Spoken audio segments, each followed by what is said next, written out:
अ, hello Irfan sir. आपका एक किस्सा मेरे पास पड़ा है जो मुझे आपको देना है। एक मिनट। हाँ, मेरा नाम वैशाख है। मैं आपको मिला था साहिब बीबी गैंगस्टर पार्ट 2 उसके सेट पर। बहुत छोटा था उस वक्त में, तो चेहरा भी बदल गया है मेरा। चिन्मय परमार करके एक मेरा दोस्त है, वो हमें वहाँ ले आया था एक छोटा सा किरदार करने के लिए। बहुत से लोग थे, बहुत से दोस्त थे हम लोग जो उस फिल्म में काम करने के लिए आए थे। उस वक्त हम लोग थिएटर करते थे। मेहुल सोलंकी, मयूर सोलंकी, विजय देसाई, चिन्मय परमार, नयन, वो सब लोग, हम सब लोग आए थे। शुरुआत में तो हमने मना किया काम करने से कि भी नहीं यार, छोटी मोटी चीज़ें करने नहीं जाना है। और उसने बोला कि भैया इरफान खान साहब काम कर रहे हैं उसमें, निकल पड़े। सारी की सारी फौज निकल पड़ी आपकी कदम बोसी करने के लिए।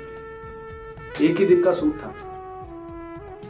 उस वक्त मेरी एक किताब छपी थी साहब, जिसका शीर्षक था बुदन के गीत। और मन में वो चल रहा था कि आपको मिलकर वो किताब देनी, चाहे कुछ भी हो जाए। युवान थे, जुगाड़ू थे, जुस्से वाले थे। पहली बार हम किसी फिल्म के साइट पर वैसे जा रहे थे, हिंदी फिल्म के, बड़े हिंदी फिल्म के उस साइट पर, और आपसे मिलना था। मन में कहीं कहीं डर था यार, कहीं कुछ हम लोग गलत वलत कर देंगे तो कोई डांटेगा डपटेगा, निकाल देगा। पर आस तो थी कि कुछ भी करेंगे पर आपसे मिलेंगे। हम लोग सब कॉस्ट्यूम में बैठे थे साइड पर। हम लोगों की सबकी निगाहें वो जो शूटिंग हो रहा था उस पर नहीं थी, लेकिन निगाहें ढूंढ रही थी आपको आस पास, कहीं एक झलक दिख जाए और वहीं पर आपको धर दब हो जाए। लगातार 2-3 घंटे बैठे थे हम लोग। मुझसे रहा नहीं गया। मैंने बोला दोस्तों को, वे आप लोग बैठो यहाँ पर, मैं जुगाड़ करता हूँ कुछ। और जिस महल में, पंचमहल के महल में, बड़े से महल में शूट कर रहे थे, तो मैं पीछे की साइड से जाकर के पूरा महल छानने लगा कि आपका कमरा किधर है, आप कहाँ हैं। तो छानते छानते मुझे पता तो चल गया कि आप वो पहले वाले कमरे में जहाँ ऊपर छज्जा है वहाँ पर आपका कमरा है, आप वहाँ पर बैठे हैं। तो मैं वापस आया, दोस्तों को बोला कि मिल गए हैं, चलिए निकलते हैं। जैसे ही हम लोग जा रहे थे, आपके कमरे की ओर जा रहे थे, कि आपके मैनेजर ने वहीं बाहर पे रोक लिया हमको कि कहाँ, किधर जा रहे हो। हमने कहा कि इरफान साहब से मिलो।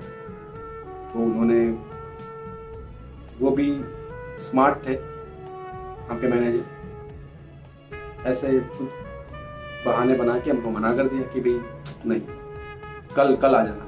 तो हमने बोला कि एक ही दिन का शूट है हमारा, हम वापस नहीं मिल पाएंगे।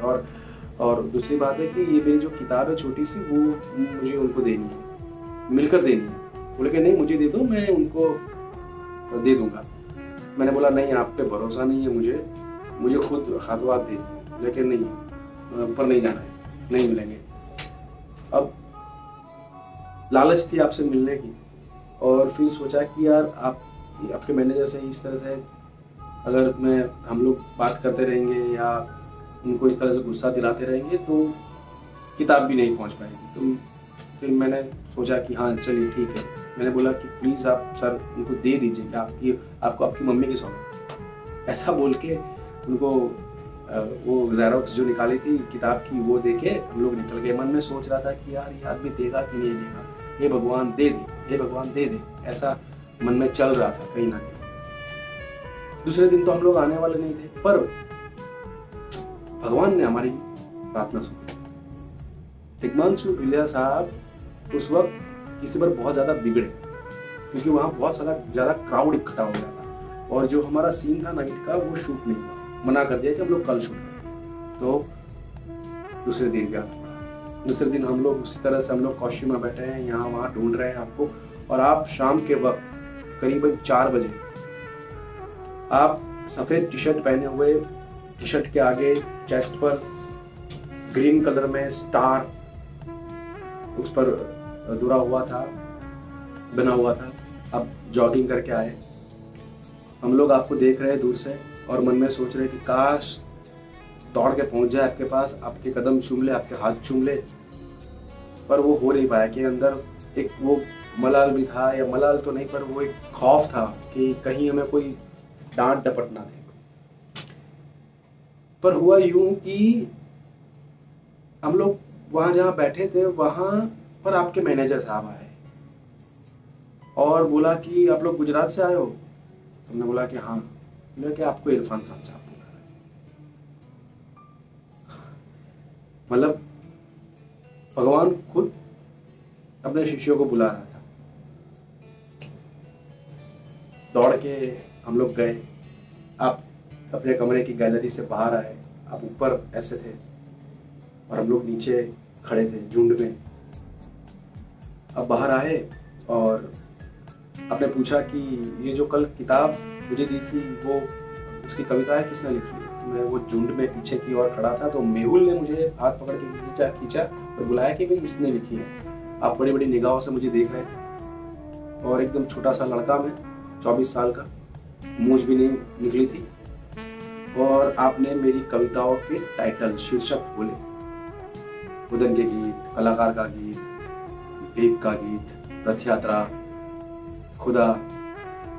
तब मेरे मन में ख्याल आया कि हाँ, अब मुझे किसी के भी तवज्जो की जरूरत नहीं है, मुझे सारे अवार्ड्स मिल गए। फिर आपने मेरी ओर ऐसे निगाहें डाल करके ऊपर से नीचे तक मुझे पूरा टटोला और पूछा कि आपने पाश को पढ़ा। तो मैंने आपके सवाल का हाँ या ना में जवाब नहीं दिया और तुरंत पाश की 3 कविताएं सुना।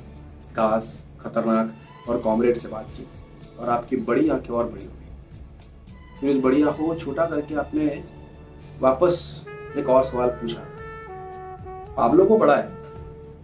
तो मैंने वापस हाँ या ना में जवाब नहीं दिया और तुरंत पाब्लो की 2 कविताएं सुना दी। आप इतना खुश हो गए, आपको लगा कि छोटे छोटे बच्चे उस उम्र में पाब्लो, पाश उसको पढ़ सकते हैं। आपने हमको आपके कमरे के अंदर बुलाया। कविता ने रास्ता खोल दिया आपके पास आने का, आपको छूने का, आपके कमरे में आने का। हम लोगों ने आपने 15 मिनट बात की हमसे, हम लोगों से। मेहुल एकदम आपको ऐसे ही घूरे जा रहा था कि सच में वो आपके सामने खड़ा है, अपने खुदा से मिल रहा है और बोले जा रहा था कि सर मैं आपको छू लूँ। आपने बोला छूने की क्या बात है, इंसान है भाई, गले मिलो। गले मिले, बातचीत की। और मैंने आपको कहा कि सर गुजरात में बहुत से हमारे आर्टिस्ट है जो पाश, मंटो सब को पढ़ते हैं। फिर आपने मुझे कहा कि वो जो तेरी कविता है वो मुझे तू सुना। तो सर मैं आपको वही कविता आज फिर से सुना रहा हूँ। कविता का शीर्षक है कलाकार का गीत। मुझे मत मारो साहब, मैंने तो कुछ भी नहीं किया था। आम आदमी था, आम आदमी की तरह जिया था।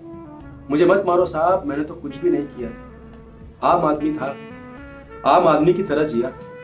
मेरी माँ ने मेरे चेहरे पे भभूत लगा के नट की कला सिखाई थी।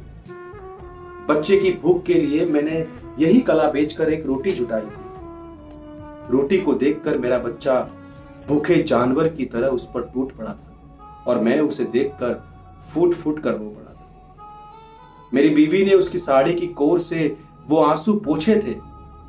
इसी तरह हम अपनी अपनी कला में खोए थे। मुझे मत मारो साहब, मैंने तो कुछ भी नहीं किया था। आम आदमी था, आम आदमी की तरह जिया था। सर इरफान साहब, ये आपका किस्सा है, मैं आपको ये लिफाफे में डाल कर दे रहा हूँ, आप प्लीज ले लीजिए। सर आप कहाँ जा रहे हैं? सर 1 मिनट रुक जाइए सर, प्लीज। ये एक आपका किस्सा लेते जाइए प्लीज सर, 1 मिनट रुक जाइए।